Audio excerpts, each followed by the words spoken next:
Hello, welcome back. We are in our read through of the 1800s Pictorial Bible. We are in the book of Leviticus. We are in chapter 17. We just learned about the Day of Atonement, and before that, we were in a lot of very, very interesting laws about cleanliness and diseases and discharges.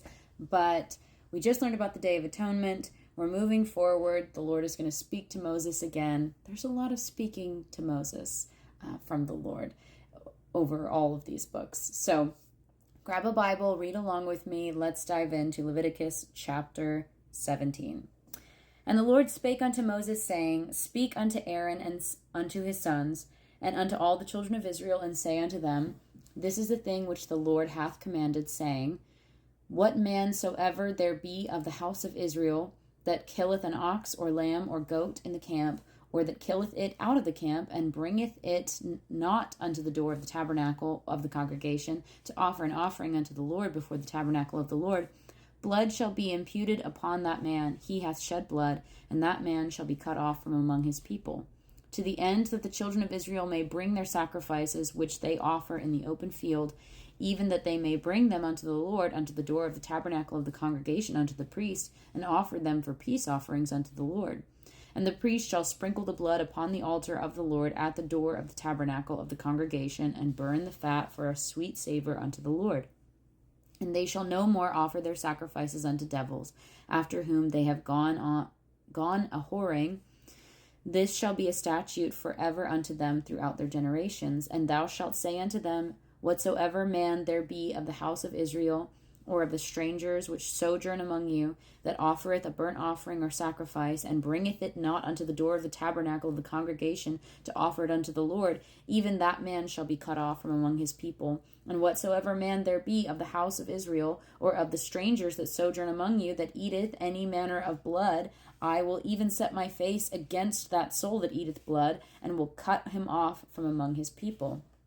For the life of the flesh is in the blood, and I have given it to you upon the altar to make an atonement for you, for your souls, for it is the blood that maketh an atonement for the soul. Therefore I said unto the children of Israel, No soul of you shall eat blood, neither shall any stranger that sojourneth among you eat blood. And whatsoever man there be of the children of Israel, or of the strangers that sojourn among you, which hunteth and catcheth any beast of fowl that may be eaten, he shall even pour out the blood thereof, and cover it with dust. For it is the life of all flesh, the blood of it is for the life thereof. Therefore I said unto the children of Israel, Ye shall eat the blood of no manner of flesh, for the life of all flesh is the blood thereof. Whosoever eateth it shall be cut off.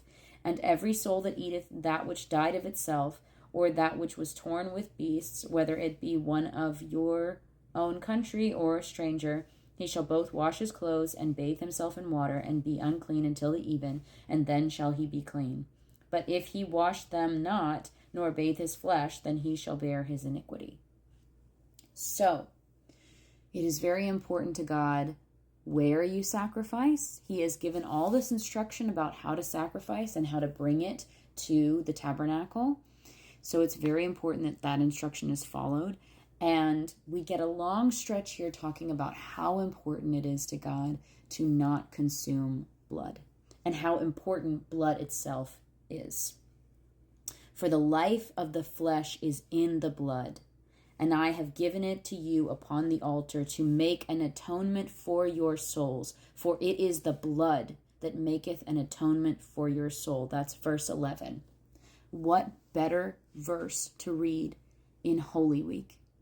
God says it right here. It is the blood that maketh an atonement for your soul. Jesus' blood is what made the atonement. He is the reason there is no more need for sacrifice, because his blood was perfect. His blood completely blotted out every iniquity.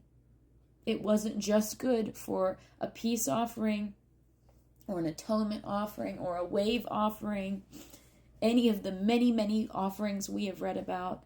It was the perfect offering for everything. And it is what is required. It is what was required by God. And we see here, it's the consequence of sin. Obviously, God didn't create a world where he wanted animal sacrifice, where he wanted things to have to die to make it so that there could be relationship between man and God. He did not want that. But that's the world that we have. That's what happened as a consequence of our free will, our choosing to reject him. And he is so gracious to offer this covering of the blood.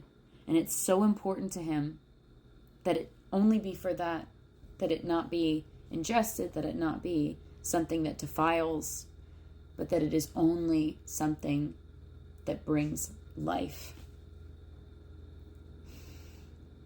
I really hope that this Holy Week you are contemplating the value of Jesus' blood, the most valuable substance ever, because it's the reason that we are able to be in relationship with God. It was the perfect atonement. And I really wasn't expecting to get choked up reading Leviticus today, but it is Holy Week. It's Maundy, Thursday. This is the day that Jesus washed his disciples' feet. This is the day that at the Last Supper, he told them that this is my blood poured out for you. Drink this in memory of me.